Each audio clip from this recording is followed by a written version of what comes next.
Cordial saludo, doctora Edna Rinet. A continuación, apreciaré un breve análisis de cada capítulo del libro denominado Alma de la Toga, escrito por el abogado Ángel Osorio.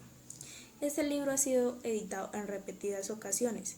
A pesar de haber sido un libro publicado en el año 1919, aún tiene vigencia en la actualidad, ya que es una fuente de estímulo e inspiración para quienes estamos estudiando y quienes también ejercen esta profesión del derecho. Para empezar, el autor nos define el término de abogado. Él nos dice que ser abogado va más allá de haber recibido un título.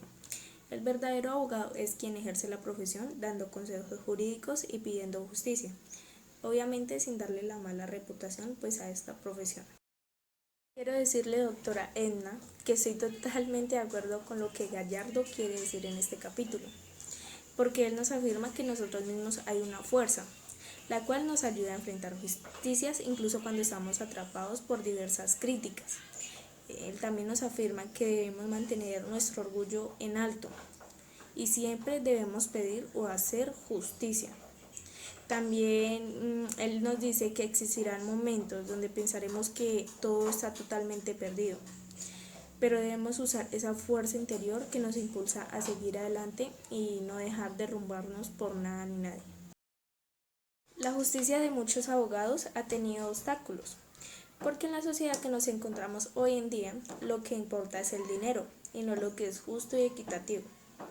Para muchos, la solución es acomodar las leyes a su antojo, para ganar, sin importar el bienestar de los demás.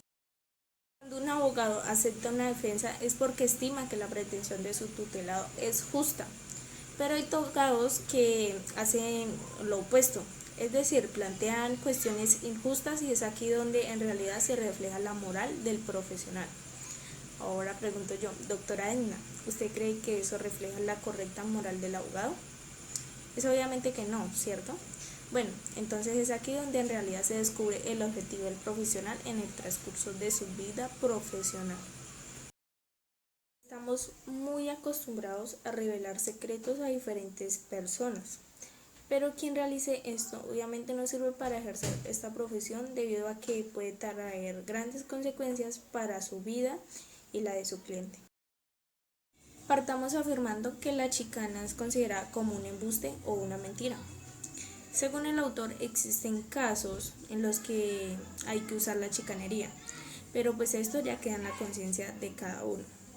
Cabe resaltar que la chicana maliciosa, que no responde a una necesidad o a un vicio, debe ser obviamente castigada. El abogado no puede ser frío de alma ni emocionable, es decir, debemos olvidar a bien nuestro triunfo tan pronto salgamos de la sala y en nuestro cliente cuando nos despidamos. Es de gran importancia conectarse con el cliente. Por eso es bueno dejar a un lado nuestros intereses y renunciar a ciertas cosas que interrumpen nuestro trabajo, sin olvidar obviamente quiénes somos.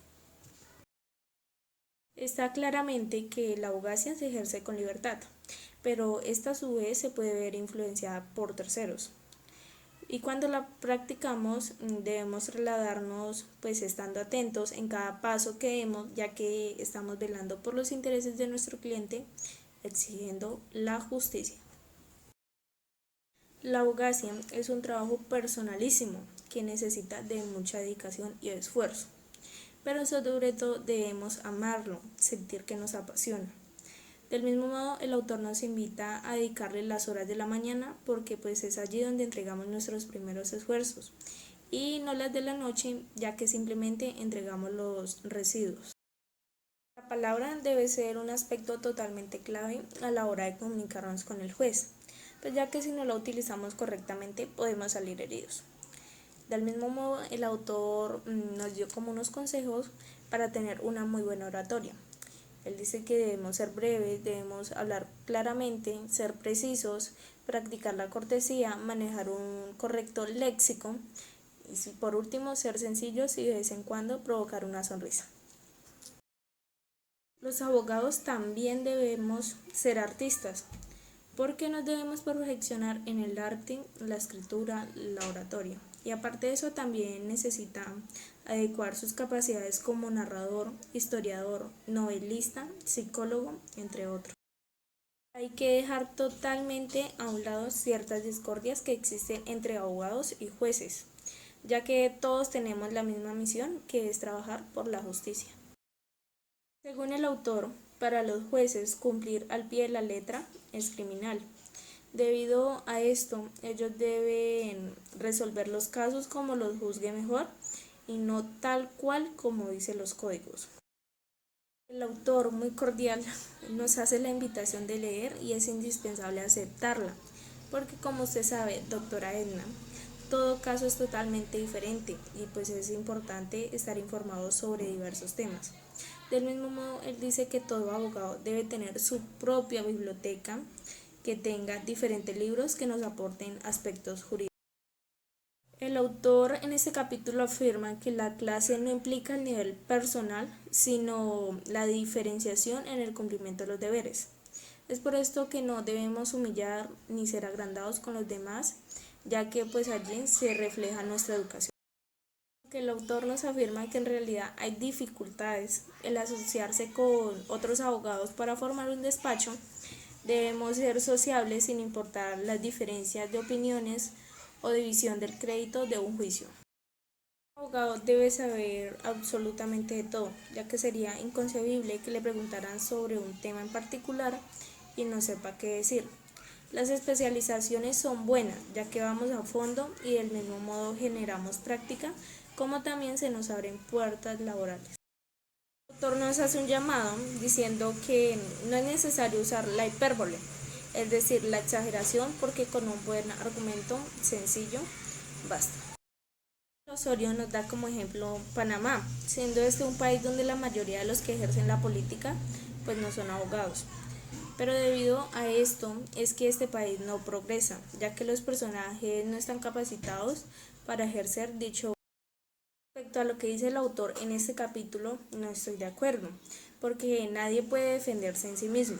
En la abogacía, cualquier persona no tiene el suficiente conocimiento de las leyes que tiene un abogado y tampoco sabe cómo darle un correcto uso a las mismas.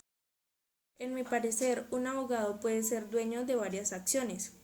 Ejercer la abogacía no impide que éste se destaque en otras actividades que le apasionen. La mayoría de pasantes no continúan ejerciendo la profesión por diversos aspectos, pero es aquí donde en realidad podemos ver cómo funciona la abogacía. En la universidad aprendemos teoría, pero en la práctica muchas cosas pueden variar.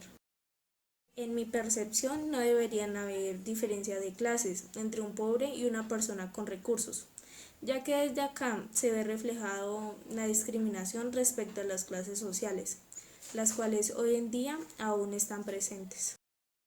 Como lo menciona Osorio en este capítulo, la toga inspira respeto entre las demás personas, siendo esta distinción entre el abogado al resto de los presentes en el juicio o corte. También menciona que la imagen de quien porta la toga es de alguien bueno y sabio. Es muy interesante ver cómo el autor resalta el valor que tiene la familia para el abogado y también cómo halaga a la mujer, pero pues en cierta parte del capítulo me parece que fue muy despectivo cuando afirma que la mujer debe auxiliar hasta donde sus fuerzas lleguen al esposo sin que éste la apoye. Pero también hay que tener algo muy en cuenta, la fecha cuando él escribió el libro, que fue en el año 1919, lo cual influye cómo el autor ve a la mujer. Gallardo afirma que la oralidad, publicidad, sencillez y la eficacia son muy indispensables para un muy buen procedimiento judicial. En conclusión, con este gran libro analicé lo que es un abogado y no un licenciado en Derecho. Debemos rechazar los actos de corrupción, ya que aquí se ve nuestra ética profesional. Del mismo modo, no debemos caer en dichos actos, porque lo que hace es manchar la reputación de todos los abogados y de esta bella carrera. Siempre haz lo correcto aunque nadie te aplauda.